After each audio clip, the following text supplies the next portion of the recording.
I was 63 years old the first time I understood what it felt like to be truly invisible.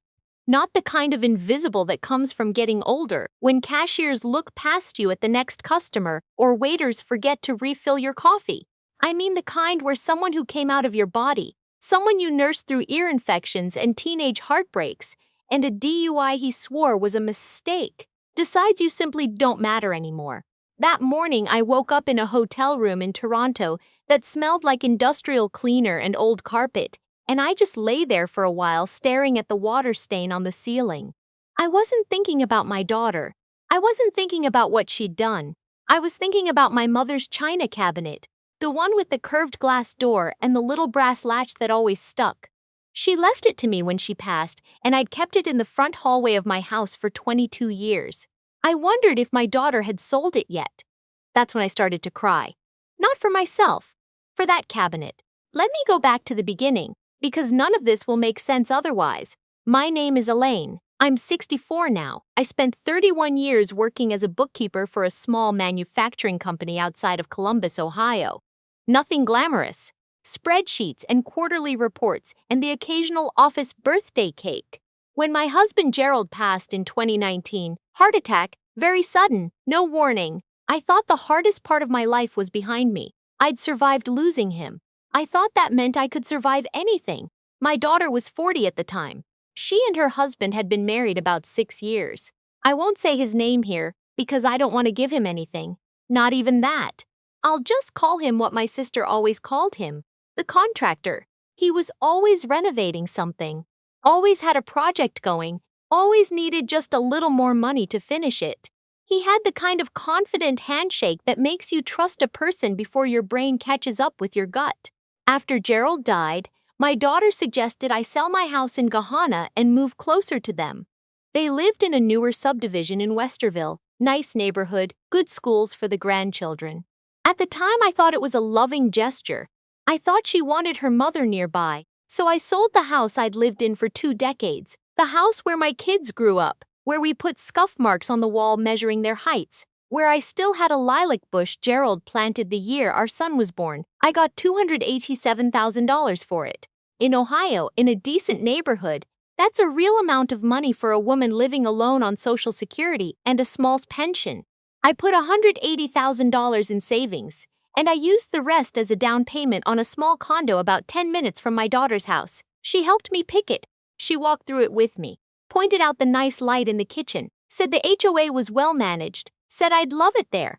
For about 2 years I did. The trip to Toronto was my daughter's idea.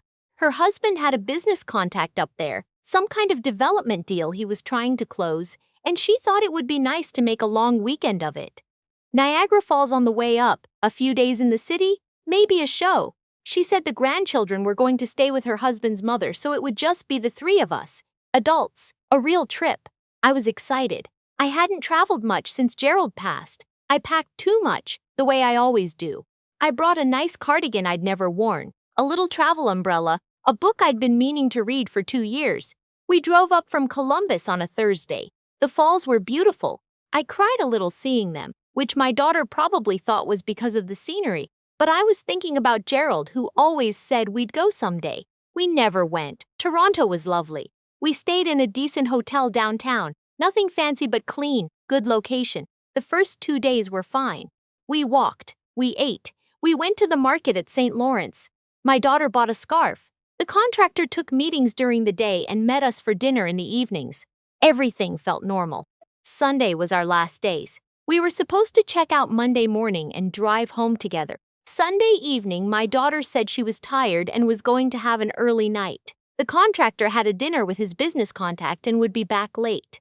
I ordered room service and watched a movie and fell asleep early.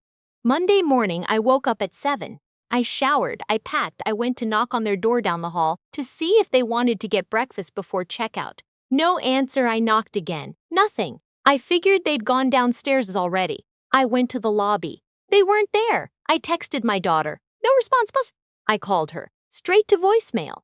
I called the contractor. Same. I went to the front desk and asked if my daughter and her husband had already checked out. The woman at the desk looked at her screen and said yes. They'd checked out at 6:15 that morning. I stood there at that front desk for what felt like a very long time. When I finally found my voice, I asked if they'd left any message, any note, anything. She checked again. No, nothing. I went back to my room and sat on the edge of the bed. My suitcase was packed and standing by the door. My little travel umbrella was hooked over the handle. I looked at my phone. No texts, no missed calls, no emails. I went back through our conversation from the night before. My daughter had seemed a little distracted at dinner. I thought she was tired. I thought it was nothing. I called my daughter 11 times that morning. Every call went to voicemail. I left 3 messages, starting calm and ending in tears. I didn't know what to think.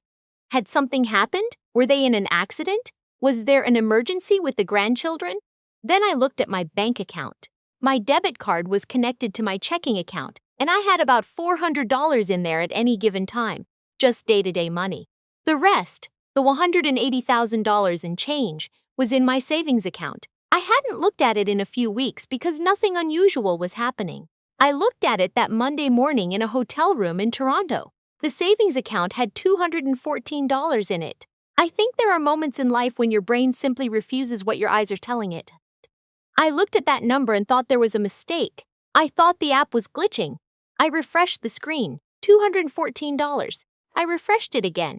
$214. I called the bank. I was on hold for almost 20 minutes. When a man finally picked up, he confirmed the balance. He told me a transfer had been initiated 4 days earlier from a branch in Columbus, a joint access transfer. Someone who was listed as having power of attorney over my account. Power of attorney. I had signed something about a year earlier in my daughter's living room. She'd said it was just a precaution, something her attorney recommended in case anything happened to me, in case I got sick or had an accident and needed someone to handle my affairs. It had seemed logical. She was my daughter. She was my next of kin. I signed it without reading the full document because she was sitting across from me, and she had made me a cup of tea, and it didn't occur to me to be afraid. I sat on that hotel bed and I understood very slowly what had happened. She hadn't forgotten me. She hadn't been called away by an emergency. She had left me there on purpose, in a foreign country with no cash, no real plan, and a bank account she had emptied 4 days before we left Ohio. I had $214 in one final night that was already paid for in a hotel room in Toronto. What I did next, I did very slowly, because I felt like I was moving through water. I went down to the hotel restaurant and I ordered a coffee and I sat there and I made a list. I am a bookkeeper. When things fall apart, I make lists. It's the only thing I know how to do. I wrote down what I had. A debit card with $214, my passport, a cell phone with about 60% battery, a suitcase of clothes, a return on a trip that I'd planned to take by car, not by any other means, so I had no bus ticket, no train ticket, no plane ticket home. A bus from Toronto to Columbus, I found out when I searched on my phone, was about $80 to $90 one way. That was doable if I was careful. I want to tell you about the woman at the table next to me. Her name was Yvette. She was maybe 10 years older than me, white-haired, wearing a bright coral blazer, there for a conference of some kind. She noticed me staring at my phone with that particular expression that people have when they're trying not to panic in public, and she asked if I was all right. I don't know why I told her the truth. I think because I was too tired to construct a lie. I told her I'd been left behind by family and I was trying to figure out how to get home. She didn't ask a lot of questions. She didn't make me explain. She just said, "What do you need?" She ended up walking with me to a currency exchange near the hotel so I could make sure my US dollars weren't going to be eaten up by fees. And then she sat with me while I looked up bus schedules, and she bought me breakfast, and when I tried to pay, she put her hand over mine and said, "Honey, just let me do this." I think about Yvette a lot. I think about what it means that a stranger in a coral blazer in a city I'd never been to before treated me with more care in 2 hours than my own daughter had treated me in 2 years. I also met a man in the bus station, a retired teacher named Howell, who was heading back to Buffalo and offered to sit with me until my bus boarded. Because I looked, he said, like someone who could use the company. We talked for almost 3 hours. He told me about his grandchildren. I told him about mine. He had a thermos of coffee he shared without being asked. I got on the Greyhound at 2:40 in the afternoon. The ride to Columbus with the connection was about 12 hours. I sat by the window and I watched Canada turn into upstate New York and upstate New York turn into Pennsylvania. And Pennsylvania finally flattened out into Ohio, and I didn't sleep at all. I was thinking about the condo. Here is what I knew. The power of attorney my daughter held gave her authority over my financial accounts, but it did not, as far as I understood, give her the right to transfer real property without my signature on a deed. My condo was in my name, only my name. Gerald and I had always been careful about that kind of thing. He worked in insurance, and he understood the value of keeping your assets clearly titled. But I also knew that people find ways around things when they're motivated, and my daughter and the contractor were clearly motivated. I called my attorney from the bus. His name is Alan, and he's been handling my family's legal matters since Gerald was alive. I got his voicemail at first, left a message, and he called me back within the hour. I told him everything while sitting in the back of a Greyhound bus somewhere outside of Erie, Pennsylvania. Keeping my voice low, he told me several things.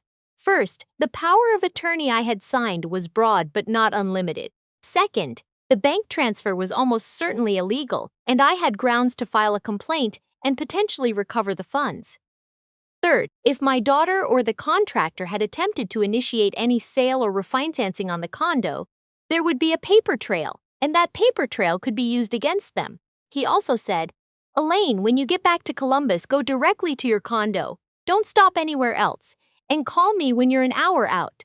I asked him what he'd already found. He was quiet for a moment. Then he said, "Just call me when you're an hour out." I called him from just outside of Reynoldsburg. He told me that 2 days before we left for Toronto, an application had been filed with a local title company to refinance my condo.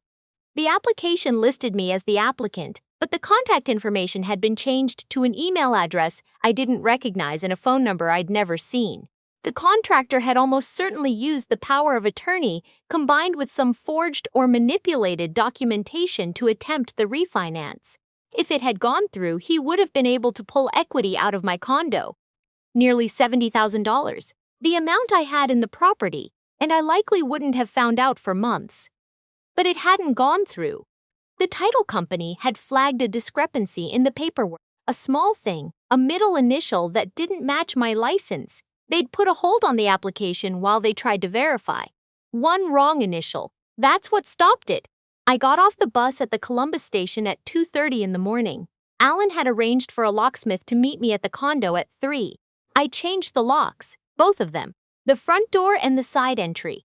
Then I made another list. My daughter called me for the first time 2 days after I got home. I was sitting in my kitchen eating toast when my phone rang. I looked at the name on the screen for a long time. Then I let it go to voicemail. She called 4 more times that day. She left 2 voicemails. The first one was about how I shouldn't overreact. The second one was about how she and the contractor were going through a hard time financially, and they'd meant to talk to me about the money before the trip, but things had gotten complicated. She said, "Mom, we were going to explain everything." I have listened to that voicemail probably 30 times. I keep trying to find something in her voice that sounds like the girl I raised. The girl who used to come into my bed during thunderstorms. The girl who called me crying when her first serious boyfriend broke up with her. The girl I drove to Columbus State for her first semester of college with her entire dorm room packed into the back of a minivan. I find traces of her sometimes. Just traces. My attorney filed a complaint with the Ohio Division of Financial Institutions regarding the unauthorized account transfer. He also filed a report with the Franklin County Prosecutor's Office regarding the attempted mortgage fraud.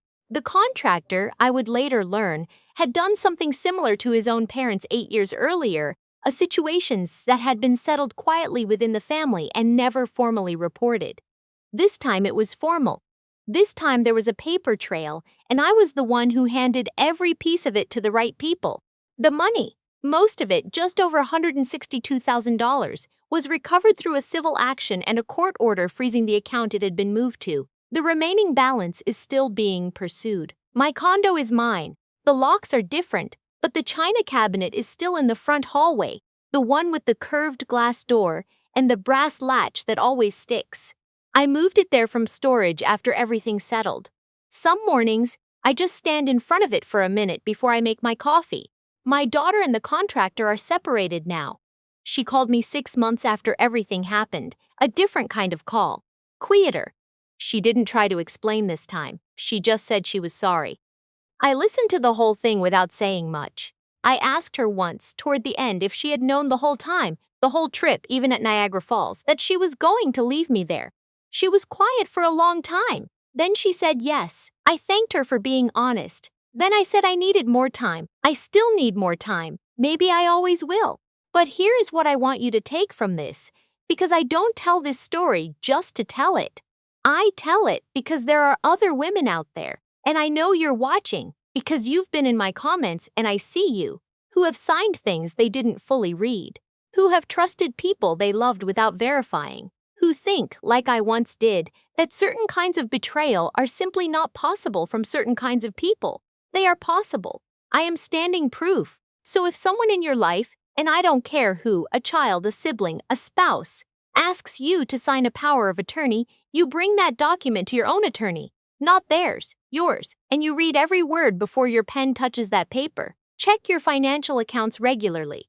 Know exactly what is in them and who has access. If your name is on a piece of property, know what that means. Know what others would need to do to move it, refinance it, sell it. Make sure your contact information at the title company and at your bank is yours alone. And please, if you are in a situation right now where something doesn't feel right, where you've been asked to hand over access or trust blindly, call someone, a lawyer, a trusted friend, your county's adult protective services. There are people whose job it is to help you. I didn't know any of this when I was sitting in a hotel room in Toronto with $214 and a packed suitcase. I know it now. And the locks are changed.